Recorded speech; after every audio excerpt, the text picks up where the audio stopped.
আসসালামু আলাইকুম ওয়া রাহমাতুল্লাহ। আপনারা দেখতে পাচ্ছেন আমরা আমাদের গন্তব্যস্থান হচ্ছে বিশ্ব ইজতেমা কুইনান। তো আমরা এখন আছি এই মুহূর্তে ডানকুনি জাংশন। সাজালো চরাচরে সে কোন রূপকারী সাজালো চরাচর।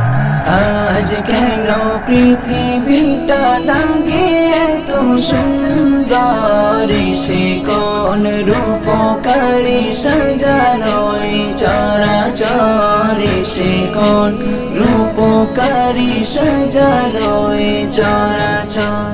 চারিদিকে নবরূপে করে ধরা ঝলমল, সেই রূপ দেখে হয় আখি দয় সুশীতল, আখি দয়। এই ট্রেনটা এখান থেকে যাবে কানিয়াখালী স্টেশন এবং সেখান থেকে মানুষ সবাই হেঁটে হেঁটে যাবে।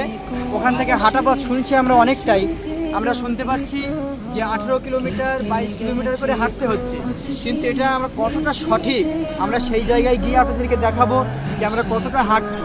এবং এখান থেকে আমরা এক্ষুনি ট্রেনে উঠবো, গাড়িতে উঠবো, এক্ষুনি আমাদের গাড়ি ঢুকবে এবং আমরা সেখানে যাব। আমরা অনেকের মুখে অনেক কিছু শুনেছি এবং দেখেও এসেছি, আর ইনশাল্লাহ আজ নিজেও যাচ্ছি, গিয়ে দেখবো এবং সেখানে গিয়ে আমরা আমাদের যে অনুভূতিটা আমরা সেটা জানাবো ইনশাল্লাহ। আর আপনারা কমেন্টের মাধ্যমে এতটুকু জানাতে ভুলবেন না যে ভিডিও নিজে বলতে শোনা যাচ্ছে না, ভিডিও করার জন্য আমাদেরকে আরও উৎসাহিত করবেন এবং সমস্ত আপডেট যেন আপনাদেরকে দিতে পারি সেই জন্য আমাদেরকে উৎসাহিত করবেন এবং লাইক কমেন্ট করতে যেন ভুলবেন না। আর বেশি বেশি করে শেয়ার করুন বিশ্ব ইজতেমার উপলক্ষ করে।